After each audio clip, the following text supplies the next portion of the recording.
Hi, so today we are going to talk about transfer pricing. But before we start, I'm going to introduce our group. So our group is Group D, and we have Chun-Ming, Jovita, Jiahe, and myself, Stanley, and Yangyuan. So this is what we are going to go through today. So we'll go through the introduction, definition, and explanation, real-world example, proposal procedure, followed by the difficulties, and we'll provide recommendations and conclusion. And then we'll also provide the reference list in the end. So currently, there are many companies operating across borders to expand their reach. However, many companies have been exploiting the taxation differences between different countries. These companies exploit tax by using the method called transfer pricing. Before we dive into the depth of transfer pricing, we need to the concept of it. So what is transfer pricing? So it is a method used by companies to shift profits across borders to countries with tax havens. Tax havens apply to countries that offer very low tax rates to foreign investors. Global companies have been using this method to minimize its taxation liabilities by portraying minimum revenues in high tax countries and maximum revenues in low tax countries.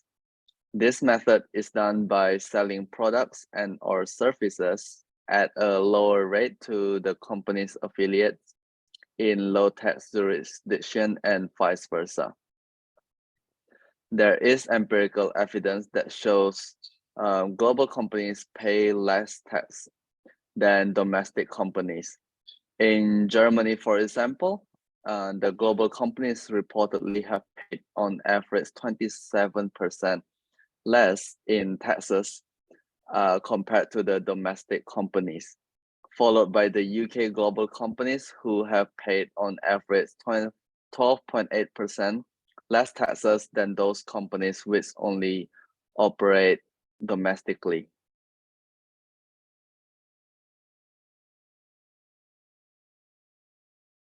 A knowledge of what transfer pricing is and how it works with the existence of tax havens, we have to acknowledge that it also has multidimensional risks that entails. And unfortunately, this method is widespread among multinational companies, especially those who do not prioritize nor abide by their corporate social responsibilities. Microsoft is one of the biggest key leaders in the contemporary technological industry, and it has been practicing irresponsible transfer pricing during the estimated period of 2008 to 2014. In September 2012, it was recorded that the company produced a 23.2 billion USD worth of income with only 3.11 billion USD in tax liability, which was equivalent to a statutory corporate tax rate of 13.4% when it was set at 35% in the US at the time. In the next fiscal year of 2013 and 2014, it again only spent 20.6% and 19.18% taxes, respectively. Microsoft avoided its tax liabilities by having several subsidiaries in 4 tax havens, namely Ireland, Puerto Rico, Singapore, and Luxembourg, which have significantly lower tax rates than the US. The company claimed that it was for that reason that it paid less in taxes. However, as of 2013, it had possessed a total of 76.4 billion USD offshore due to the average effective statutory tax rate of just 3 to 4% across the 40 nations. This implies that Microsoft indeed had successfully avoided tax through transfer pricing. The APB 23, which is the accounting standards for income taxes, created a loophole for Microsoft because it stated that it is optional for multinational companies to report and accrue US taxes on the income from the foreign subsidiaries, unless it is repatriated into the country. This standard technically allowed Microsoft to reallocate its taxable income to the tax havens and saved approximately 4.1 billion USD in cash just from the So for the proposal procedure, now the question is how tax evasion from transfer pricing can be prevented.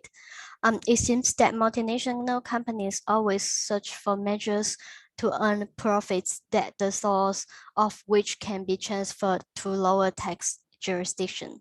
It is observed in study that which sticker transfer pricing regulation.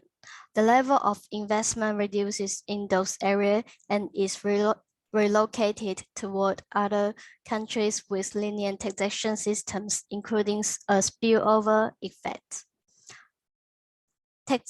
Taxing business at the level of their consolidated groupings can alleviate the tax evasion risk by preventing companies from taking advantage of jurisdictional tax disparities. Under the proposed system, corporations would be required to pay consolidated group level tax on global profits, rather than being able to move profits to nations which are having lower tax.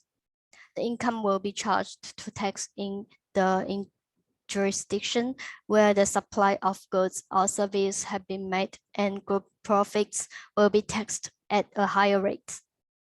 Thus, companies that are unreasonably use transfer pricing as a mode of tax evasion can be discouraged from doing so. I'm going to talk about the potential difficulties of this proposal. There are some challenges that we need to consider. Firstly, it is very time-consuming. Due to the various internal system of each individual department in a company, it will be challenged to tax on the consolidated group level. There can be disagreements within the division of an organization regarding the policy on pricing and the transfer. Lots of additional costs are incurred in terms of time and the manpower required, and maintaining a proper accounting system to support them. Speak of the accounting system, many national and international business can find group consolidations a logistical nightmare, with the high risk of mistake and the potential penalties for errors even higher. One of the most common financial consolidation challenges arise when companies try to record and make adjustments for intercompany transactions. The company needs to give a fair view of the group's financial health, and it can be a time-consuming process that leads to significant delays in a closed cycle. Secondly, there will be some risk for both buyers and sellers. A major point is the foreign exchange rate. Different countries use different accounting standards, so accounts of each entity need to be compliant as per that country's reporting standards. This can be a major challenge when it comes to group consolidation accounting. Typically, this means ensuring foreign exchange rates are applied to convert local currency to the reporting currency, which will require additional time, but it's important as the information affects all aspects of the company. Another difficulty I would like to talk about is the outdated method of collecting figures. One of the principal challenges for accountants when it comes to group consolidation accounting is outdated method and the inflexible reporting structures. One of the traditional ways of reporting is through Excel spreadsheets and sending via emails, which might work for a small company or department, but this practice makes the consolidation process longer for large entities. Moreover, as information is contained in emails, that information can be easily lost, misinterpreted, or entered incorrectly. This process not only increases the likelihood of error, but also the amount of time it takes for consolidating accounts, as they need to be checked more than once to ensure the information is correct. Last challenge I would like to mention is the complication arise between countries. When a company has many branches in different nations, it will be difficult to implement this proposal, as each nation has its own tax regulations. Accounting standards vary from country to country, so do currencies. Each entity must ensure the financial statements meet the reporting standards of its country. Ensuring accounts have been prepared according to the correct financial standards is essential. Ensuring that financial statements are updated in line with the latest regulations is also stressful. For the recommendations, several multinational companies are involved in the malicious practice of price transfer and evading billions of taxes. The tax authorities have issued general anti-avoidance rules, which ensures the failure of blatant, artificial, and contrived arrangement to abandon tax benefits. The tax authorities should keep GEA up to date according to current business structures. So such companies could not be evade taxes by practice like price transfer. If all the transactions are being done as per the arm's length principle, then profit shifting from high taxes countries to tax havens can be stopped. All the companies should formulate policies to avoid price transfer, and tax authorities should monitor these policies and make sure that the companies are following these policies as well. The tax authorities should also make sure that the companies are properly documenting all the intercompany transactions. They should examine these documents to make sure that all the transactions are done at arm's length basis, and if not, then it should be disclosed properly so the tax authorities can tax those transactions accordingly.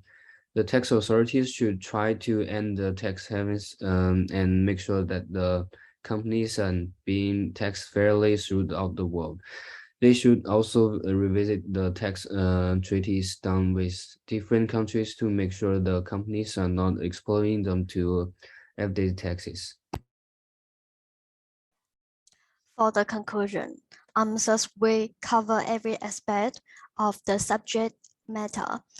We have so far demonstrated how there are opportunities for tax planning for multinational organizations and how excessive tax evasion can be curbed. And there is an ample empirical evidence suggesting that the transfer pricing techniques has been utilized by a lot of global companies for mitigating higher tax liability.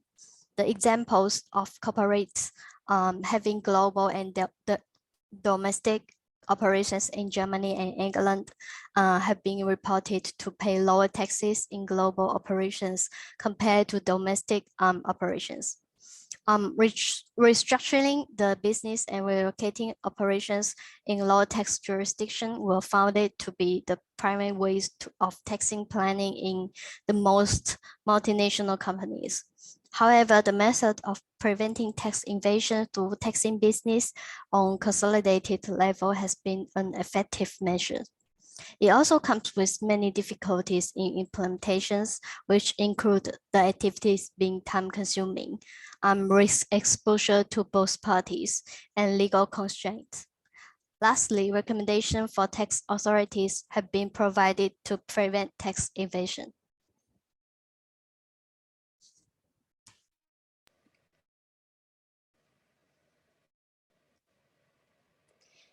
These are the references that we have used to construct our discussion and report.